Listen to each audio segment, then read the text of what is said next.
He was an ex-Navy SEAL seeking peace from a world of war. But on a blizzard night, he found something that froze his soul. A dedicated police officer and her loyal K9 lay bound in the snow, broken and left for dead. A chilling note promised a final, brutal end. Their breath was fading into the storm, and their only hope was the one man who had come to the mountains to escape the very violence that had just found his door. The town of Blue Peak, Alaska, presented two faces to the world.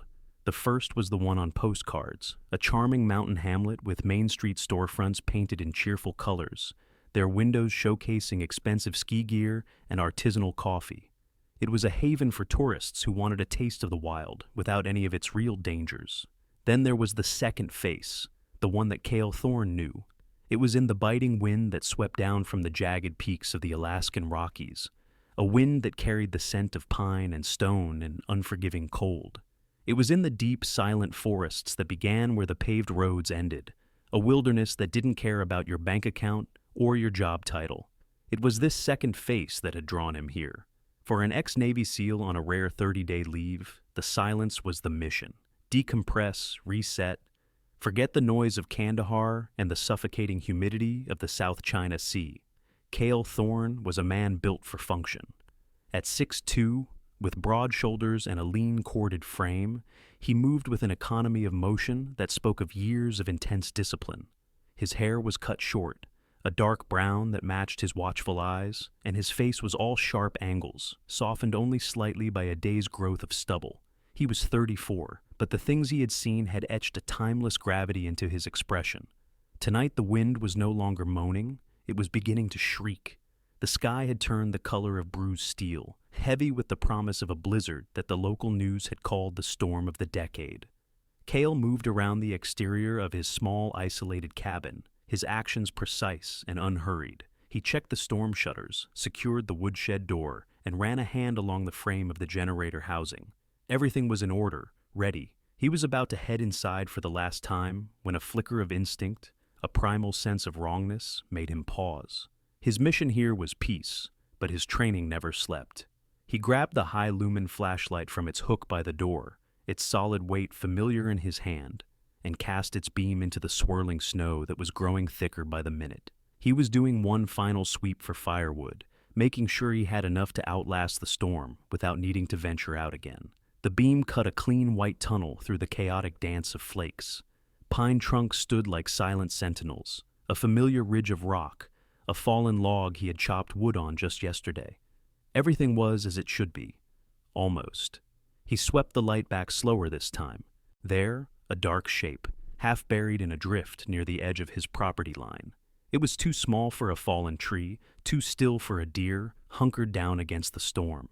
He felt the familiar cold click in his gut as his mind shifted from civilian to operator. His posture straightened, his senses sharpening to a razor's edge. He moved toward the shape, his boots sinking into the fresh powder, the only sound, his own steady breathing against the wind's howl. As he drew closer, the beam of his flashlight revealed the impossible. It wasn't one shape, it was two. The first was a woman. She lay on her side, her face pale as the snow it rested in. Dark hair was matted with ice against her forehead.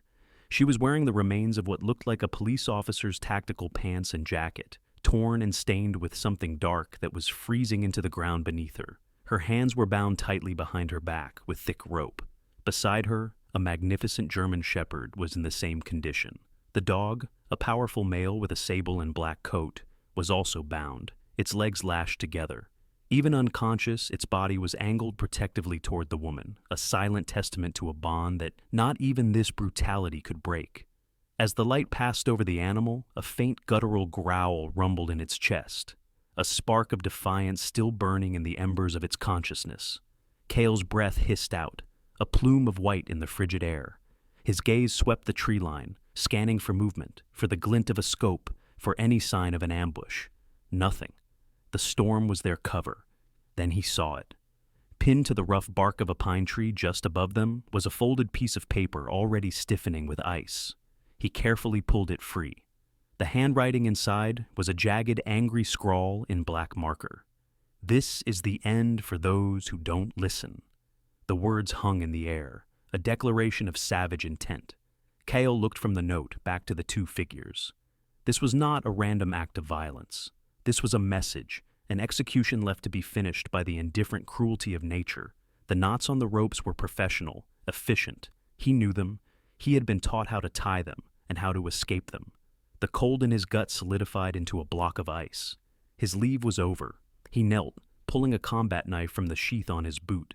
The steel was cold against his fingers. He didn't have time to analyze, only to act. Hypothermia was a faster killer than blood loss. He went to the dog first. A tactical choice.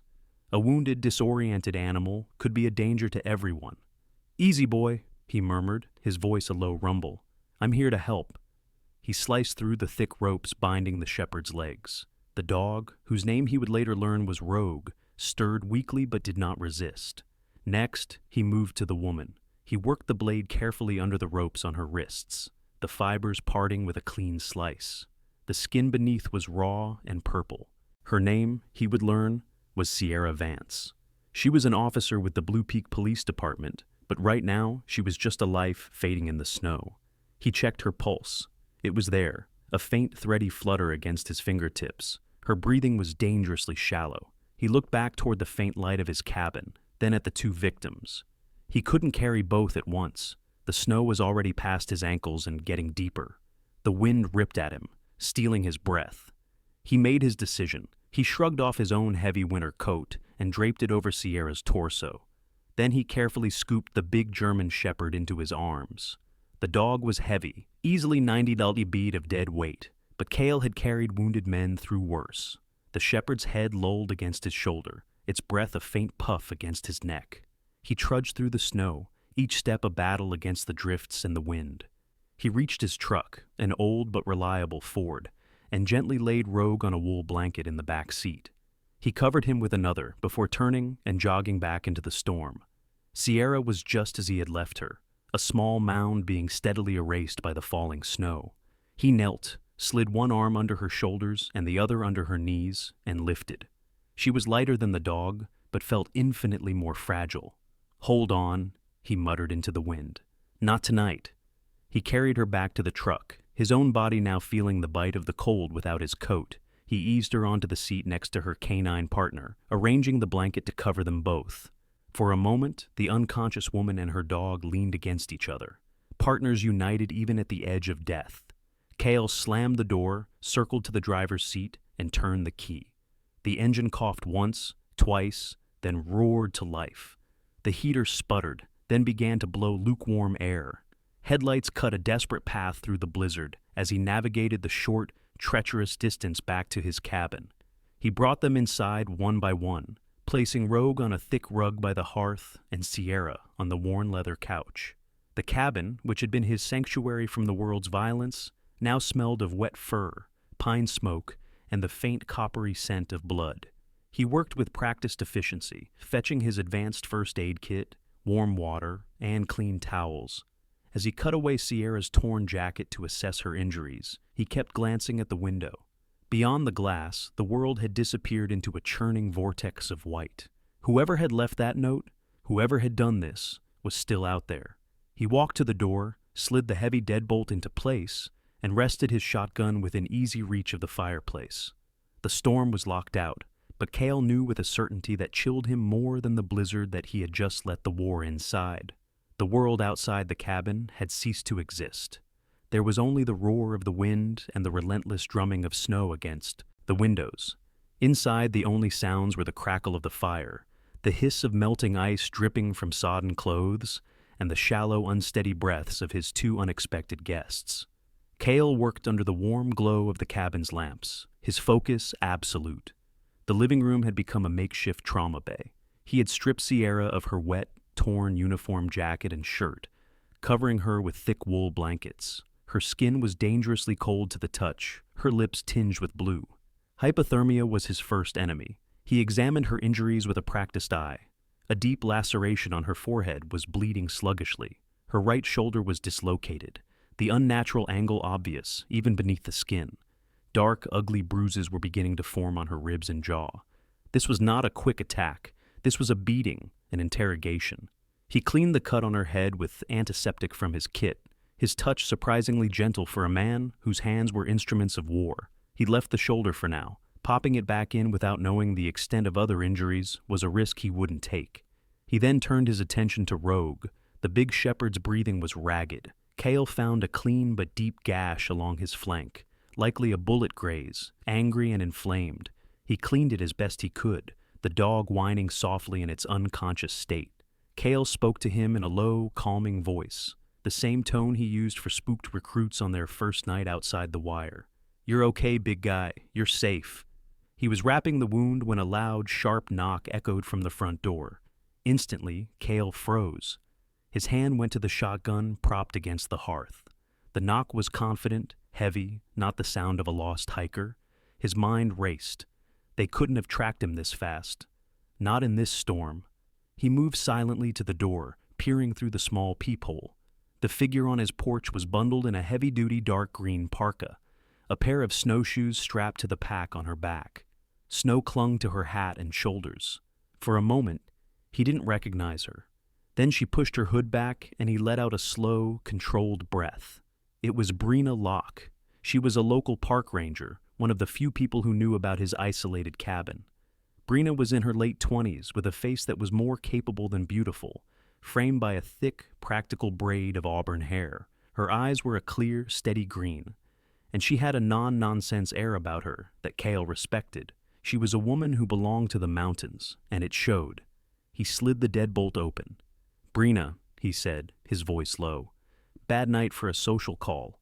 She stepped inside, stamping the snow from her boots and bringing a blast of frigid air with her. "Was doing a final check on the Northridge cabins before the roads become impassable," she explained, her voice clear and strong. "Figured I'd make sure you hadn't been buried alive." Her eyes then fell upon the scene. The unconscious woman on the couch, the wounded dog by the fire, the discarded blood-stained clothes. Her friendly expression vanished, replaced by a mask of sharp professional concern.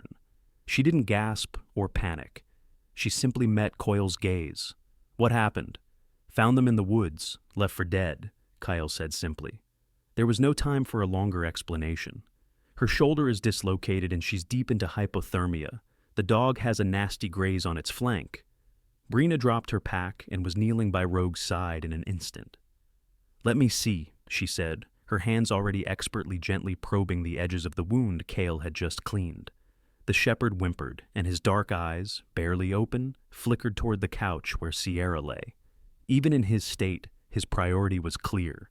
"He's a fighter," Breena murmured, her focus entirely on the animal. "And fiercely loyal. His gaze hasn't left her." She looked up at Coyle. "My truck is parked down the trail a ways. I have a full veterinary first aid kit in it. Much better than whatever you've got. It has sutures, coagulants, and a salve I make for infections. It works better than anything you can buy."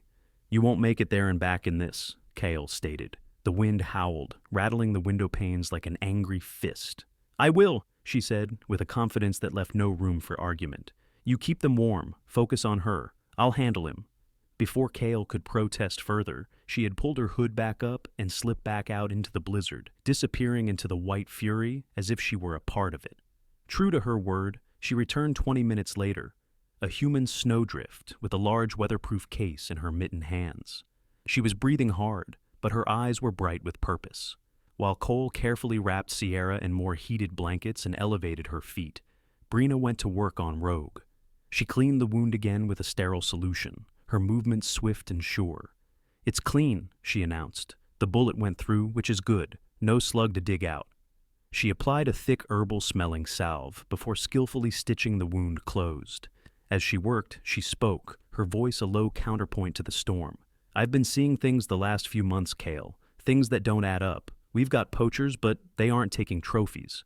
And there are tire tracks on the old service roads that have been closed for years. Heavy trucks moving at night." Kael paused, looking over from the couch. "You reported it?" "Of course," she said with a small, frustrated sigh. "They log it, say they'll send a patrol, but nothing ever comes of it.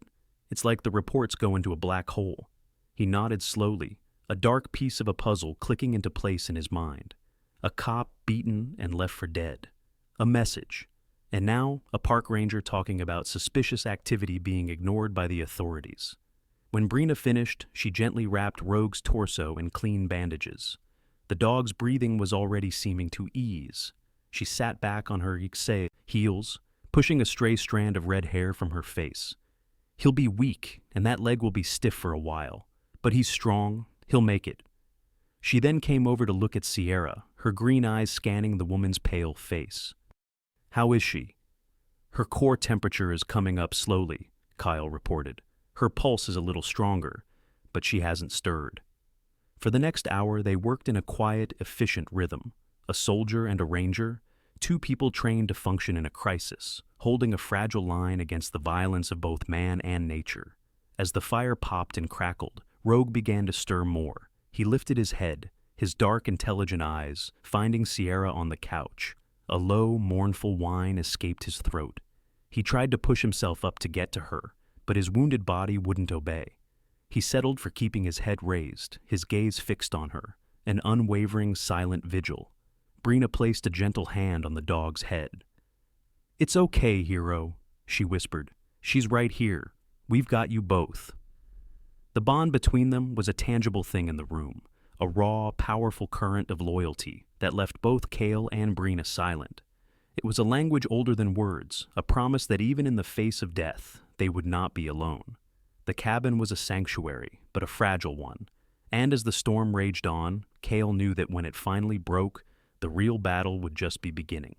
Hours bled into one another, marked only by the shifting intensity of the storm outside and the slow, steady rhythm of care inside. Kael and Breena kept a silent watch, a temporary team forged in crisis. The fire was their only clock, its embers glowing and fading like the passage of a long, dark night. It was a groan, soft but sharp with pain, that broke the quiet. Both Kael and Breena turned toward the couch. Sierra Vance's eyes fluttered open. For a moment, they were unfocused, clouded with a deep, disoriented confusion. She blinked at the rough-hewn timbers of the cabin ceiling, at the unfamiliar maps tacked to the walls, at the warm, flickering firelight. Her brow furrowed. This wasn't the cold, suffocating darkness of the forest. This wasn't the end. Her gaze darted around the room, landing first on Kael, who stood near the hearth, his large frame silhouetted by the flames. Her eyes widened with instinctual fear, her body tensing. She tried to sit up, a sharp gasp escaping her lips as a jolt of agony shot through her dislocated shoulder.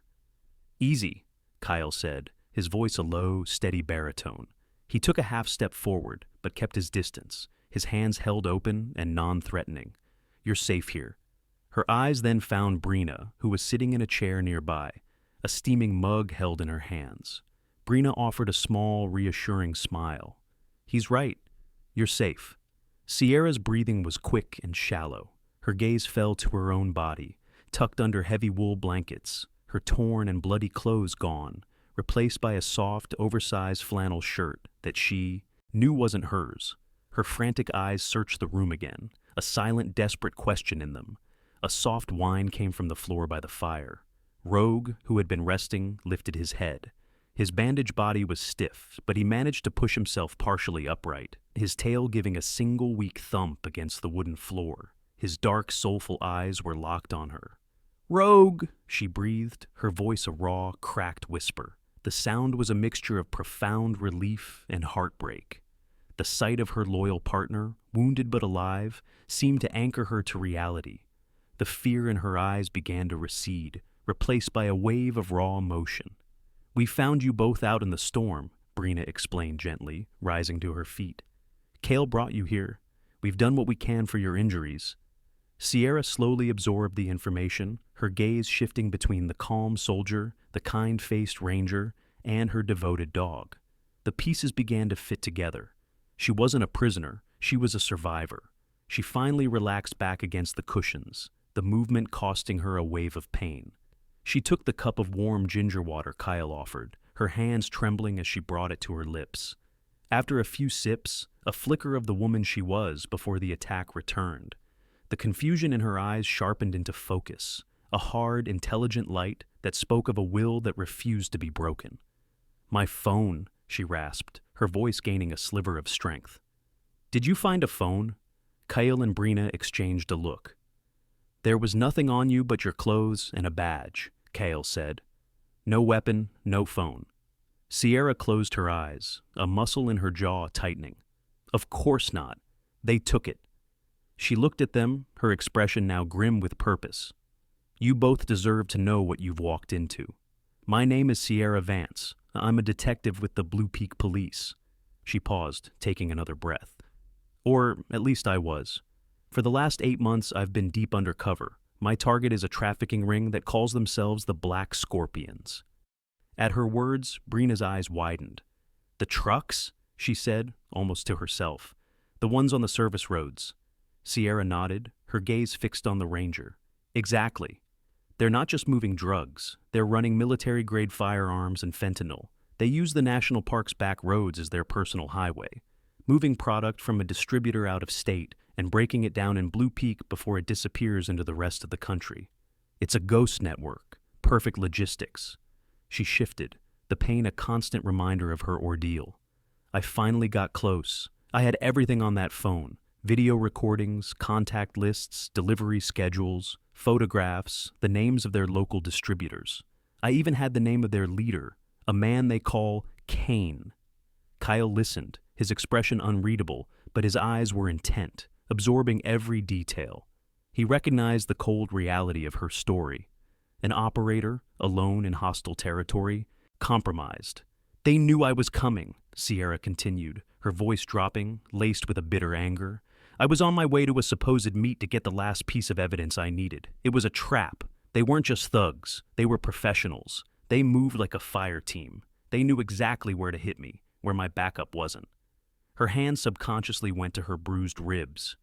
They tried to make me talk, to give them the passcode for the phone, to tell them who else knew.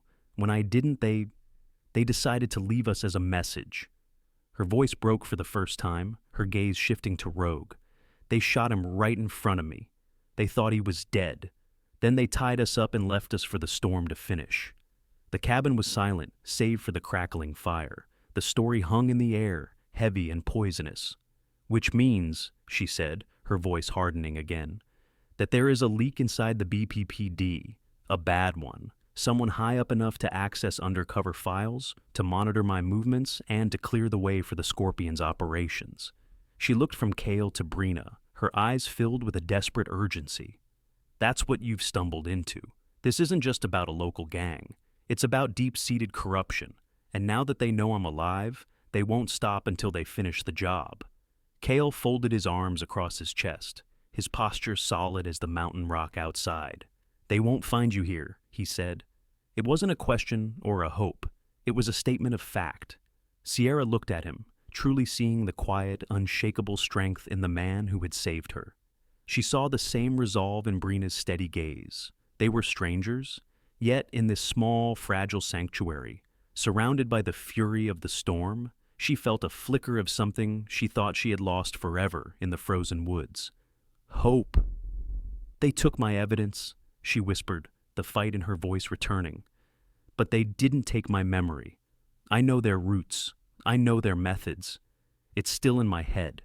She looked down at her hands, then back at them.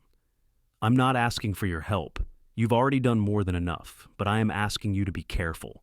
You're part of this now, whether you want to be or not. Breena pulled her chair closer. What the Scorpions are doing to our park, what they did to you and your partner, she said, nodding toward Rogue. That's not something I can walk away from. Sierra's gaze finally settled on Coyle, the silent soldier. He hadn't said much, but his actions had spoken volumes. He simply gave a slow, deliberate nod. In that single gesture, an unspoken alliance was formed. A detective with no one to trust, a ranger who refused to look away, and a soldier who had found that the war he sought to escape had followed him home. The blizzard broke with the dawn. It did not retreat, but rather shattered, leaving behind a world remade in crystal and silence. A fragile, pale sun rose over the peaks, casting long blue shadows across a landscape, buried under a thick blanket of pristine snow. The air was sharp and clean, so cold it felt like breathing ice. Inside the cabin, a tense quiet held sway. Kael had spent the better part of the night setting Sierra's dislocated shoulder. The process was brutal and agonizing, a choice made from necessity. But it had left her drained and pale.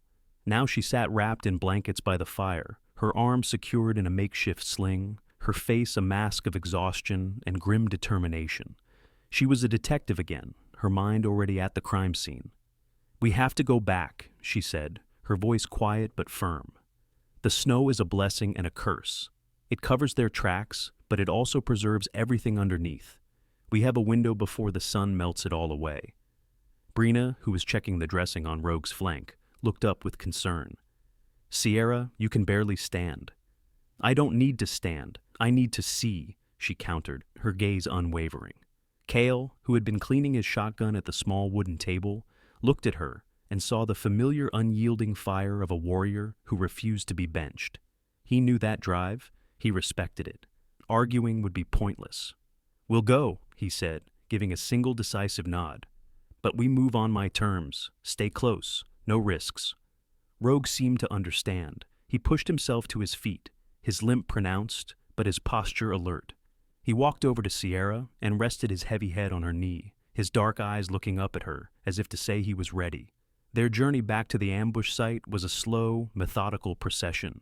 Kael took the lead, his movements fluid and silent as he scanned the landscape, his eyes missing nothing. He was no longer just a man on leave. He was an operator moving through potentially hostile territory.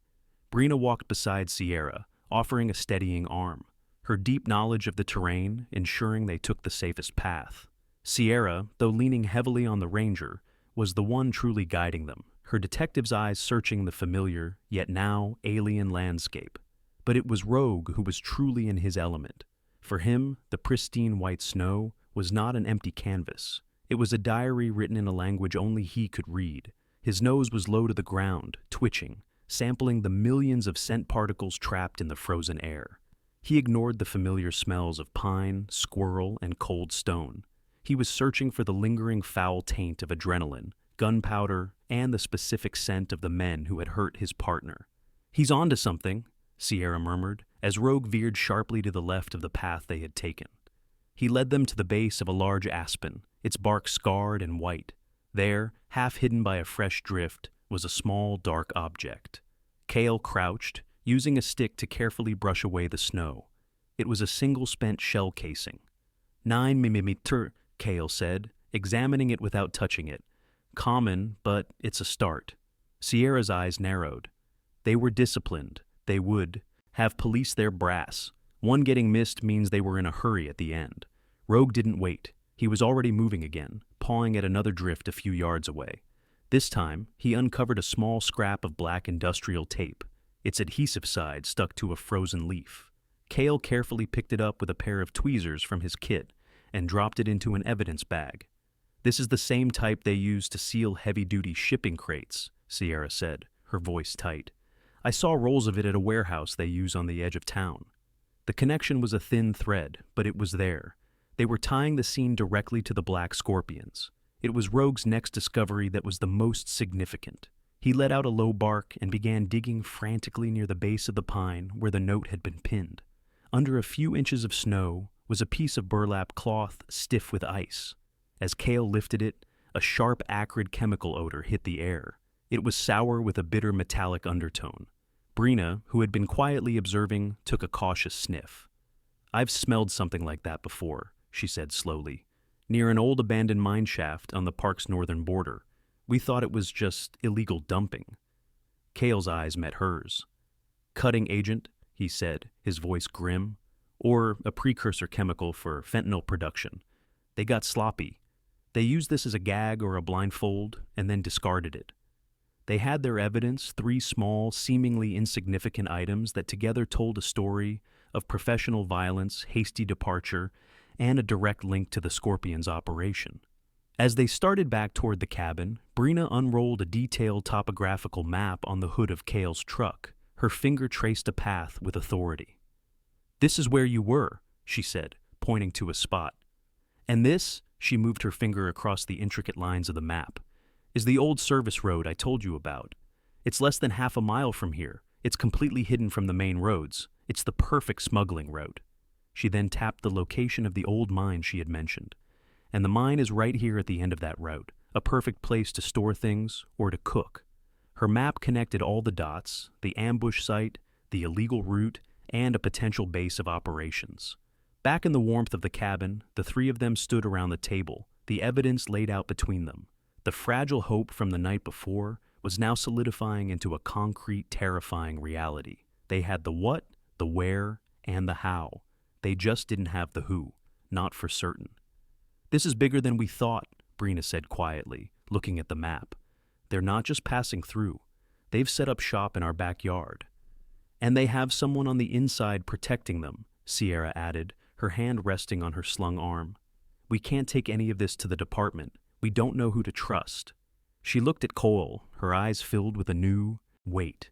That shell casing, the tape, this is all evidence. But it's useless if we can't get it to the right people. Kael looked at the small pieces on the table, then at the two women beside him. He had come to these mountains seeking solitude and escape from the complexities of war. But war had a way of finding you, and now, in this quiet cabin, a new unit had been formed, a detective with a score to settle, a ranger protecting her territory, and a soldier who knew you couldn't run from a fight.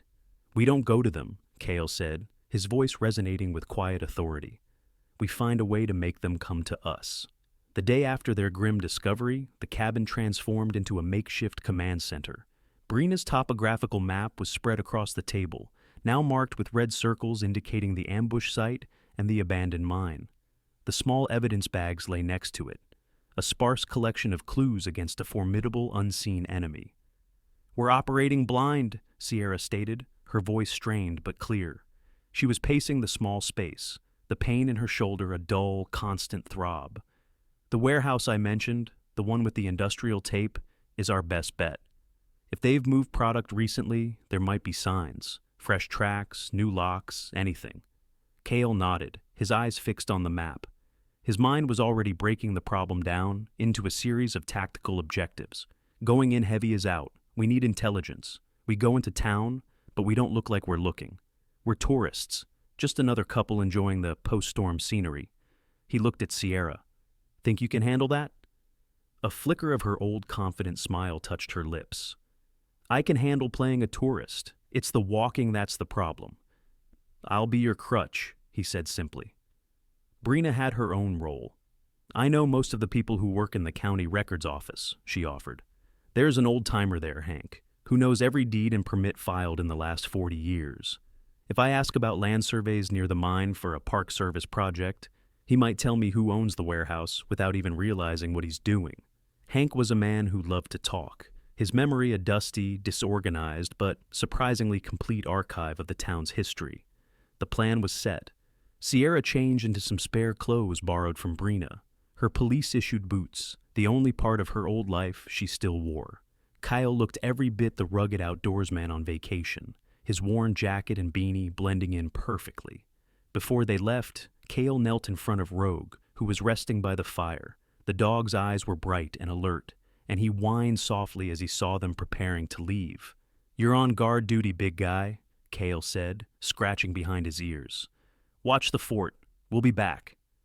Rogue seemed to understand, settling back onto his rug with a resigned sigh, his gaze following them until the cabin door clicked shut. Blue Peak was slowly coming back to life. Plows had cleared Maine, street creating tall banks of snow that glittered in the sun. Kael and Sierra walked slowly, his arm providing subtle support. To any casual observer, they looked like any other couple, slightly hampered by a minor ski injury. They bought coffee, browsed the window of a gear shop, and slowly made their way toward the industrial outskirts of town. Meanwhile, Breena walked into the county office, a friendly smile on her face as she greeted Hank, a man with a wild halo of white hair and glasses perched on the end of his nose.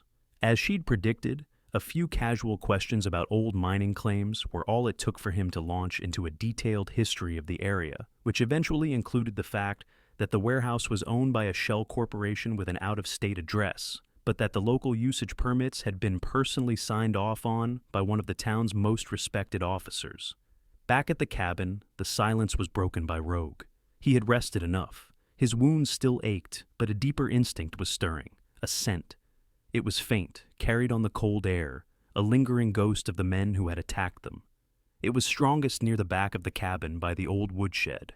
He got to his feet, his limp more pronounced after lying still for so long. He padded outside, his nose to the ground. The smell was there, mixed with pine and damp earth, where the snow was thinnest around the shed's foundation. It was the same smell of acrid fear and malice he remembered from the forest. He followed it to a mound of firewood stacked against the shed's wall. Here the scent was strongest. Driven by an instinct he didn't understand, he began to dig. His front paws worked at the dirt and icy snow, ignoring the protest from his injured flank. He clawed away layers of wood chips and frozen soil until his paw hit something that wasn't earth or rock. It was a small black nylon bag, its fabric already stiff with frost. He clamped his teeth onto the strap, and with a surge of effort dragged it from its shallow grave and toward the cabin's back porch. When Kael and Sierra returned at dusk, they had confirmed that the warehouse showed signs of recent activity. Tire tracks matching the width of the ones Breena had seen on the service road were visible under a dusting of new snow. Breena met them with a grim look on her face. The local permits for that warehouse were fast-tracked, she told them, signed by a lieutenant at BPPD, Marcus Sterling. Sierra froze. Sterling? Her voice was a whisper. Lieutenant Marcus Sterling was her direct supervisor. He was charismatic, ambitious, a rising star in the department, the one who had personally recommended her for the undercover assignment. He was the last person she would have suspected. Before the weight of that betrayal could fully land, Kael, who was walking around the cabin doing a perimeter check, stopped short. Breena, Sierra, you need to see this. On the back porch lay the muddy nylon bag with a very proud German shepherd sitting beside it. Rogue, Sierra breathed, rushing to her partner and hugging his neck. What did you find? They brought the bag inside. Kael handled it carefully, using gloves. Inside, sealed in a small plastic case, were a dozen SIM cards and a single mud-smeared USB flash drive. It was a disposable intelligence kit, the kind you use and throw away. The kind men get rid of when they think a job is finished and all witnesses are dead. Kael retrieved a hardened military-grade laptop from his gear. It was offline, untraceable. He carefully cleaned the flash drive and slid it into the port. A few tense moments of silence passed.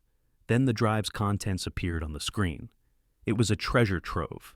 Encrypted spreadsheets, shipping manifests, contact lists filled with burner phone numbers. But it was the last file that made the air in the room turn to ice. It was a series of internal police dispatch logs, patrol routes for the last 6 months. And every time a major Scorpion shipment was scheduled to move through the park, the patrol car assigned to that sector was conveniently rerouted by a last-minute authorization code. Sierra leaned closer to the screen, her face pale. That's a supervisor's override code, she said, her voice shaking slightly. Every lieutenant has one. She clicked on the digital signature attached to the overrides. A name and badge number appeared, stark and clear on the screen. LTM Sterling, number 714. There it was, cold, undeniable proof. The man who had been her mentor, the man who had sent her into the lion's den, was the one holding the door open for the lions. The pieces were no longer scattered. They now formed a single horrifying picture. Breena sank into a chair, her face grim. Sierra stood motionless, the full weight of the betrayal crashing down on her. Kael looked from the screen to Sierra, then to the dog, who now lay at her feet, his duty done.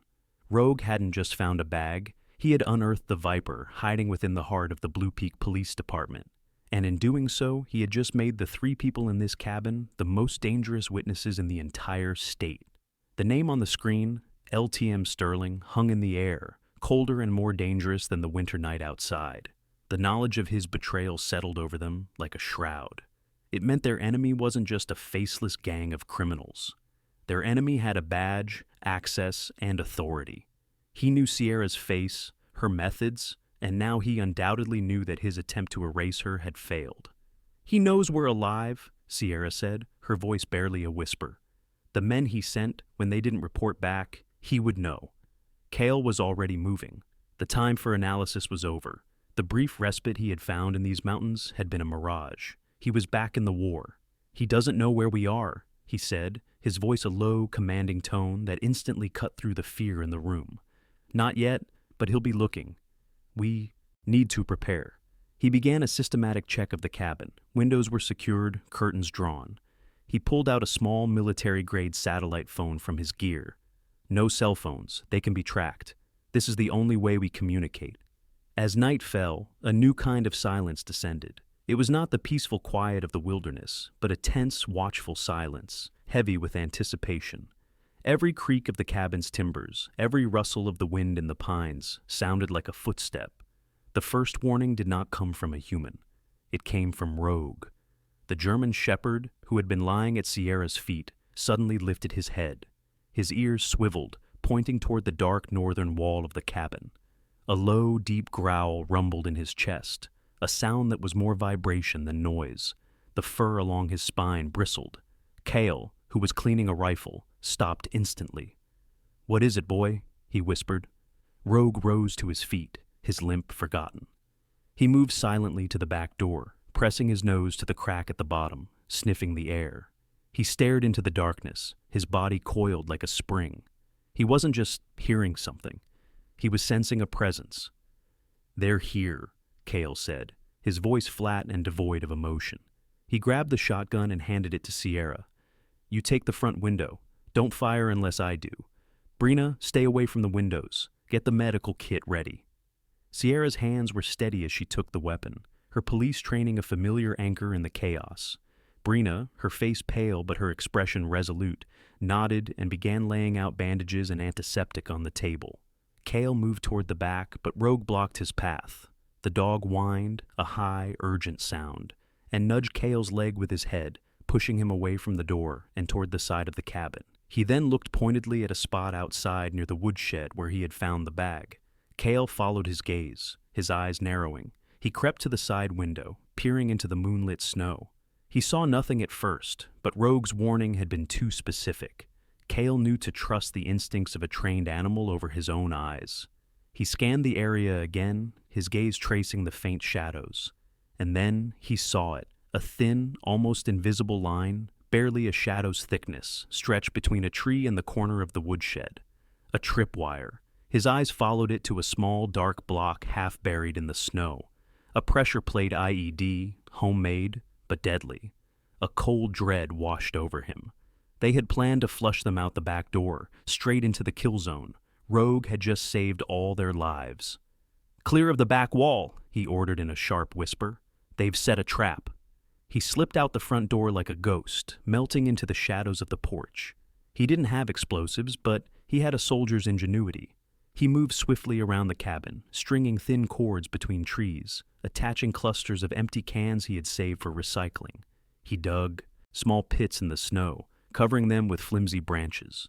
They weren't deadly traps. They were alarms, disorientation tools, a way to turn his woods into a confusing, noisy maze for the hunters. He was just setting the last wire when he heard it, the snap of a twig, too loud to be an animal. He slid back into the cabin, bolting the door behind him just as the first figures emerged from the tree line. There were 6 of them moving in a practiced wedge formation, dark figures in winter gear, rifles held at the ready. They were professionals. One of them broke off, circling toward the back of the cabin. His boot caught the tripwire Kael had just set. A cascade of clattering cans shattered the night's silence. The man cursed, diving for cover. Instantly, the night erupted. Kael fired a single controlled shotgun blast into the tree trunk just above the man's head. The sound, a deafening roar. Wood splintered, forcing the attacker to stay down.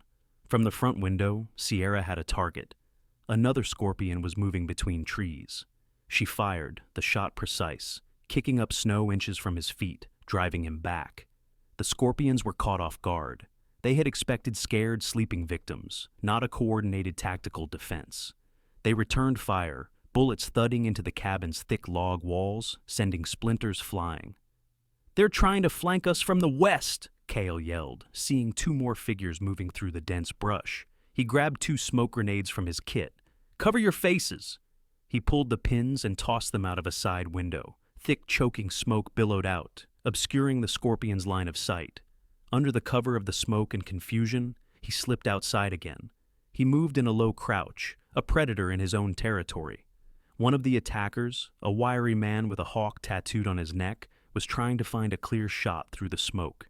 He stepped backward right into one of the simple snare traps Kael had set. The cord pulled tight around his ankle, sending him sprawling into the snow with a grunt of pain and surprise. Kael was on him in a second.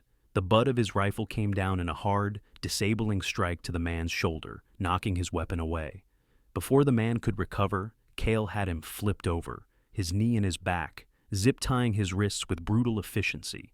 He dragged the captured man back toward the cabin. Sierra provided cover fire, her shots controlled and deliberate, keeping the other scorpions pinned down. They tumbled through the door, and Breena slammed it shut, dropping the heavy wooden bar into place. Their prisoner was breathing heavily, his eyes wide with a mixture of pain and shock. He was young, maybe mid-20s, his face hardened by a life of violence. He stared at Kael, then at Sierra holding the shotgun, and finally at Rogue, who stood over him, a low growl still rumbling in his chest. Outside, the remaining scorpions hesitated. Their element of surprise was gone. One of their own had been captured. They were facing a defense far more capable than they had anticipated. After a few more sporadic shots, they faded back into the darkness of the forest, melting away like ghosts. Silence returned, thick and heavy, smelling of gunpowder and smoke. The immediate danger had passed. Kael stood over their prisoner, his expression unreadable. Sierra leaned against the wall, the adrenaline beginning to fade, leaving a deep, trembling exhaustion in its place. Breena was already moving toward the captured man with the first aid kit, her instinct to heal overriding everything else. They had held the line. They had survived. And now, tied to a chair in the middle of their fragile sanctuary, they had a direct link to the man who wanted them dead. They had a prisoner to interrogate. The smell of gunpowder had been replaced by the scent of stale fear. The captured scorpion, whose name they learned was Rico, sat tied to a sturdy kitchen chair. He was wiry and tense, his eyes darting between the three figures watching him. The bravado he might have had with his crew in the woods was gone, replaced by the cornered animal look of a man who knew his luck had run out. The interrogation was not a brutal affair. Kael did not lay a hand on him. He didn't need to. He simply stood before Rico, arms folded, his sheer presence an intimidating force. He exuded an aura of absolute calm and lethal capability that was more terrifying than any overt threat. "We know who you work for," Sierra began, her voice cold and steady. She stood to the side, her injured arm in its sling, but her eyes were sharp, missing nothing. "We know about the shipments. We know about the warehouse." Rico spat on the floor. "I don't know anything." Kael said nothing. He just watched, letting the silence stretch. In the quiet of the cabin, with the memory of the failed siege still fresh, the silence was its own form of pressure. "We also know about Lieutenant Sterling," Sierra said, dropping the name like a stone. For the first time, a flicker of genuine fear crossed Rico's face. He visibly flinched. Mentioning the gang was one thing, mentioning the corrupt cop was another. It meant they knew how deep the rot went. "Sterling is your protection," Sierra continued, pressing the advantage. "He clears your routes, erases your evidence. But what happens when we give his name to the feds? He'll burn everyone to save himself, and the first person he'll burn is the man who failed to silence the witnesses." She let that sink in. "He'll name you, Rico. He'll say you were the leader of the assault. He'll offer you up to save his own skin." The man's jaw worked silently. He looked at Kael, then back at Sierra. He saw no mercy, but he also saw an opportunity. "What do you want?" he finally rasped. "A name," Kael said, speaking for the first time. His voice was a low growl. "The man at the top, the one Sterling answers to." Rico hesitated for a long moment, then he slumped in the chair, the fight draining out of him. "Kane," he muttered.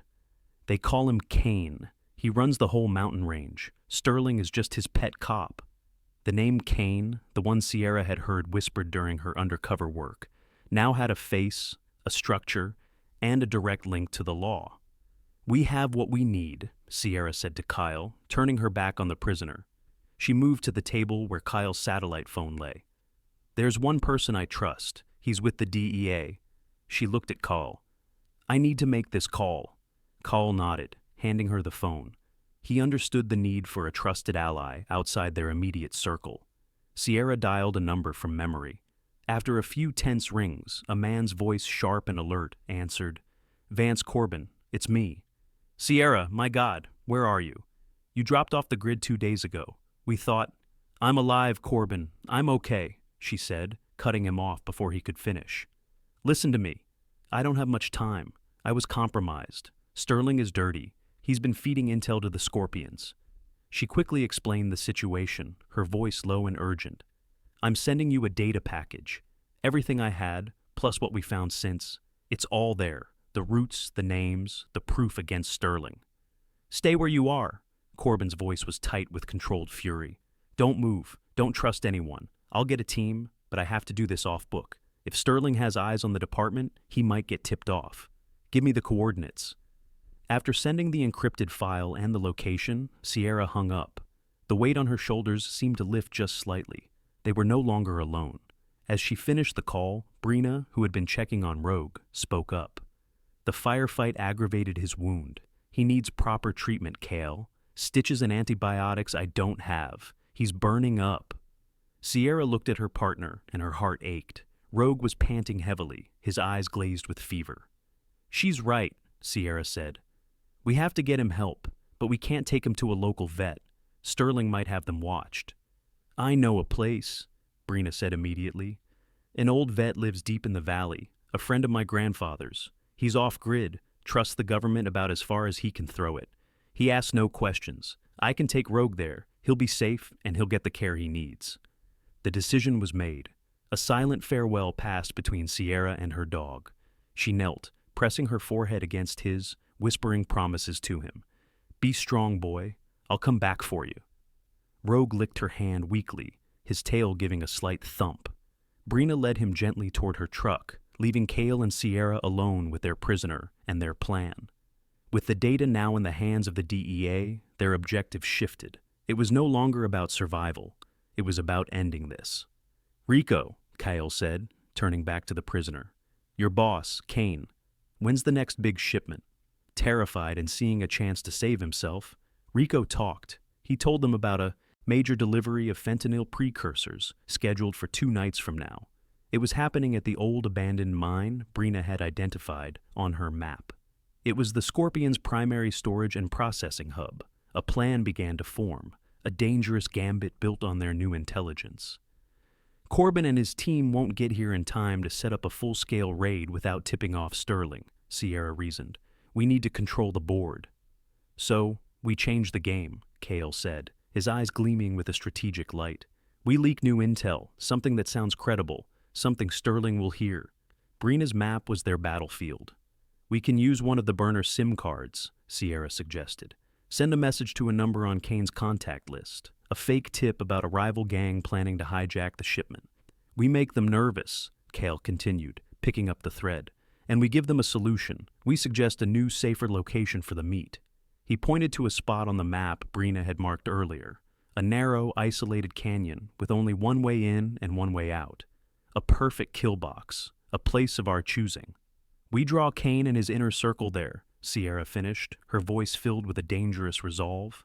And if we can make Sterling believe his entire operation is at risk, he'll show up too, to personally oversee his investment. It was a conspiracy of their own, a plan to use the enemy's own network against them, to draw the snakes out of their nest and into a trap.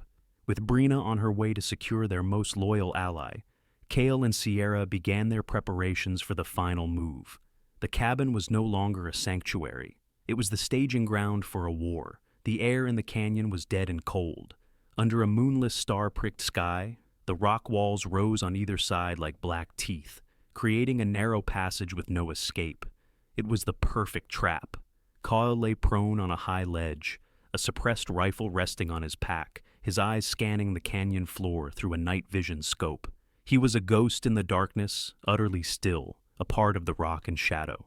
Below, Sierra was positioned behind a cluster of boulders near the canyon's entrance, a pistol held steady in her good hand. She was not alone. With her were 2 other figures in dark tactical gear. Her brother, Agent Corbin Vance, had arrived an hour ago with a small elite DEA team. Corbin was all business, his movement sharp and efficient. But the look he gave his sister was filled with a fierce, protective pride.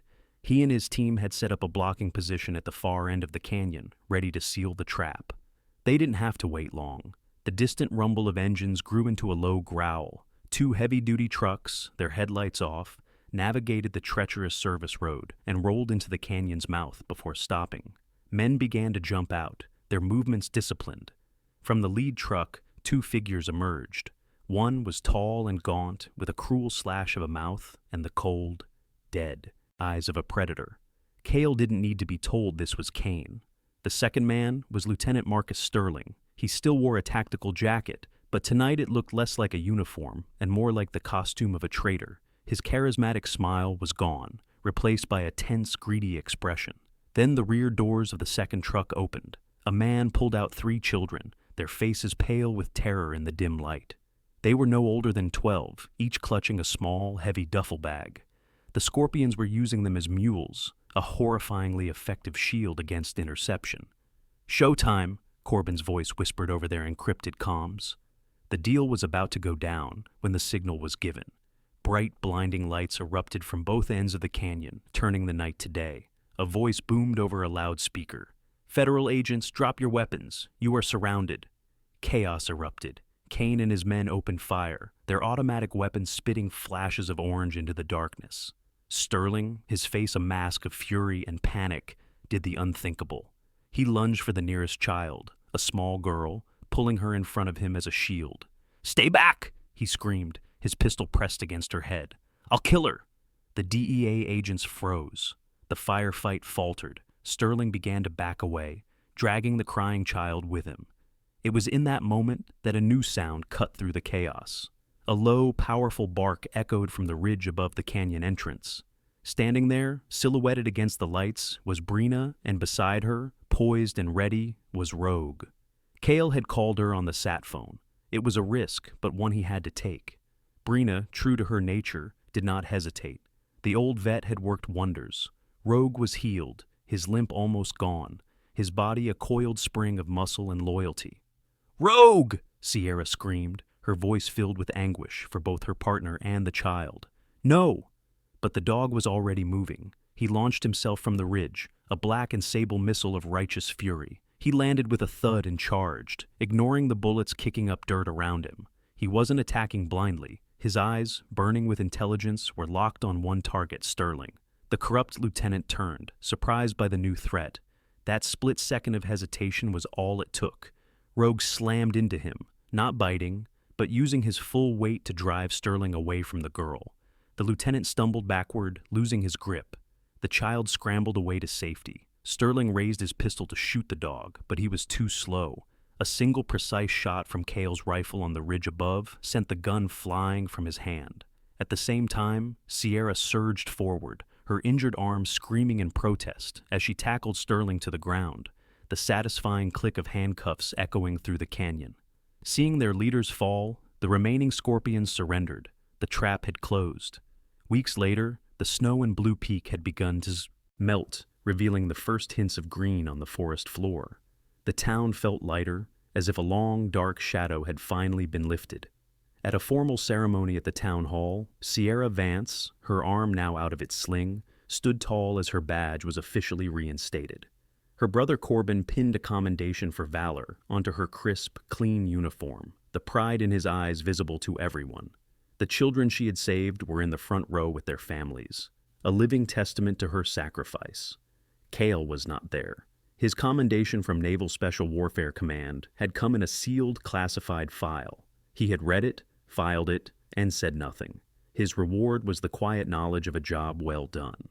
Breena, however, was making news. With the massive asset forfeiture from the Black Scorpion operation, a federal grant had been approved to fund the construction of the Blue Peak Wildlife Rescue and Rehabilitation Center, with Breena Locke named as its director. Her dream, born from a lifetime of loving the mountains, was finally coming true. That afternoon, the four of them met on a ridge overlooking the town. The air was warm, filled with the scent of pine and thawing earth. Kael leaned against a tree, a rare, relaxed smile on his face. Sierra stood beside him, her posture confident and at peace. Breena had a folder of blueprints tucked under her arm, her eyes shining with excitement for the future.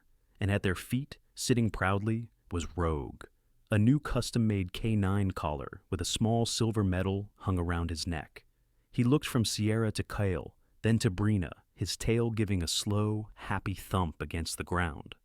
"Look at it," Breena said softly, gazing down at the valley.